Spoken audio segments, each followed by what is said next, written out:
created by Karl Fabergé in 1887 for the Russian royal family, it was seized during the revolution and sold. The Fabergé eggs are among the most iconic symbols of imperial opulence, jewels so rare and meticulously crafted that each one seems wrapped in its own legend. Created by master jeweler Peter Karl Fabergé for the Russian royal family between 1885 and 1917, these exquisite objects call to mind a lost world of grandeur, secrecy, and unimaginable wealth. Only 50 of these imperial Easter eggs were ever made, and while most are accounted for in museums or private collections, a handful vanished during the chaos following the Russian Revolution. For decades, these missing eggs have stirred imaginations, launched treasure hunts, and even inspired hoaxes. But now, in one of the most unlikely turns in art history, one of the missing Fabergé masterpieces, the third imperial egg, has resurfaced not in a palace, gallery, or auction house, but in a Midwestern kitchen. A royal creation, then a vanishing act.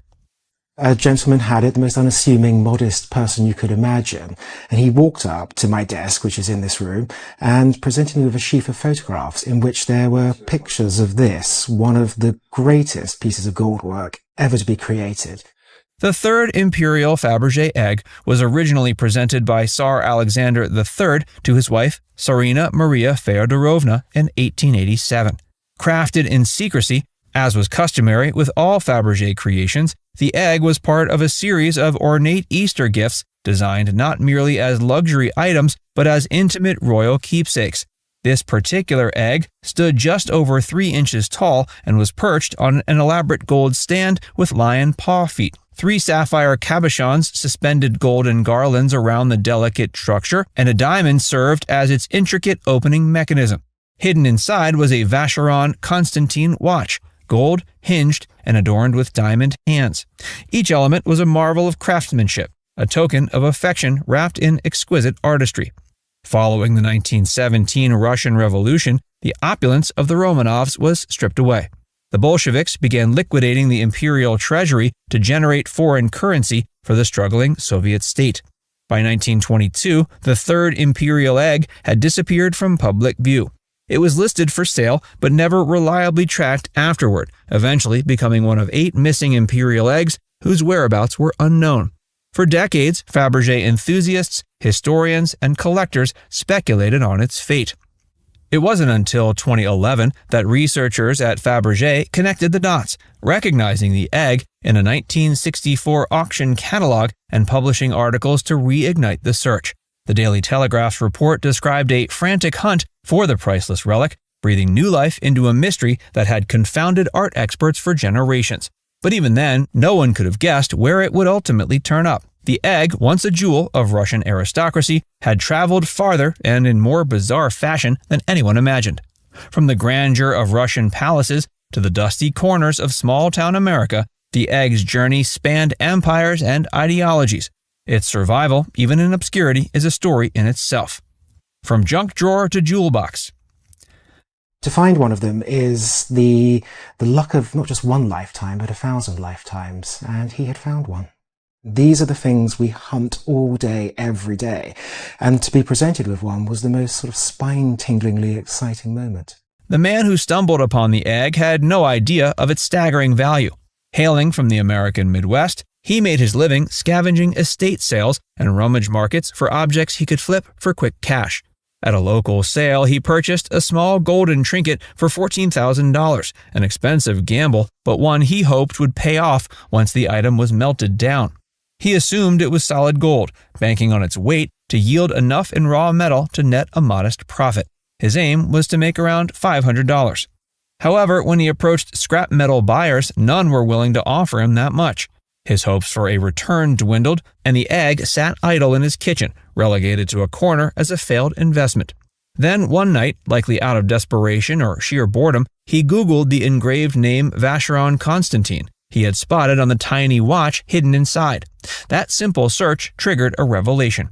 The results brought him face to face with the Telegraph article describing a high-profile global search for the third imperial Fabergé egg. With rising excitement, and probably some disbelief, he realized the ornate piece he'd intended to melt down for scrap was the very object at the center of the mystery.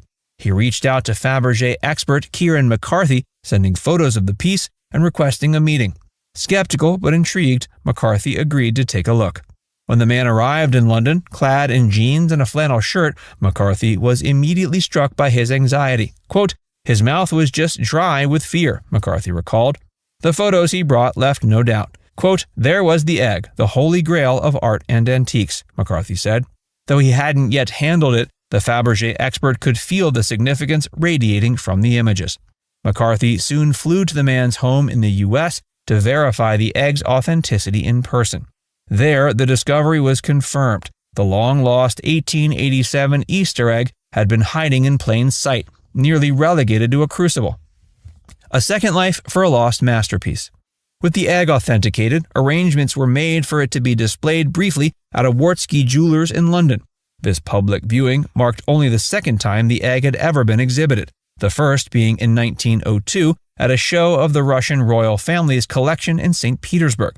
Despite its miniature size, the egg drew crowds eager to witness what was now being called one of the greatest rediscoveries in modern antique history.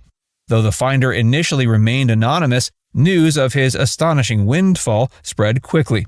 The estimated value of the egg was placed at around $33 million. The discovery captured imaginations around the world, not just because of the price tag, but because of the sheer improbability of its survival and rediscovery.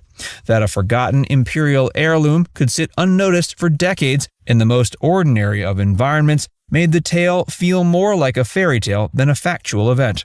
The craftsmanship itself only heightened the egg's allure. Measuring just 3.2 inches, it was almost deceptively simple at first glance.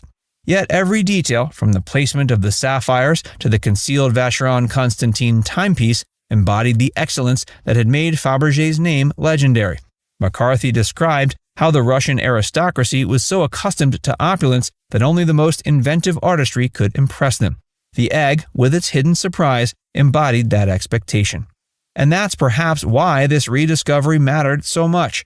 It wasn't merely about monetary value or historical significance. It was about the recovery of something exquisitely human, the desire to create beauty simply because it can be done. The mystery of the missing eggs. Of the original 50 Imperial Fabergé eggs created, 42 are accounted for in museums and private collections. That still leaves 8 missing, each of them a potential treasure hiding in plain sight.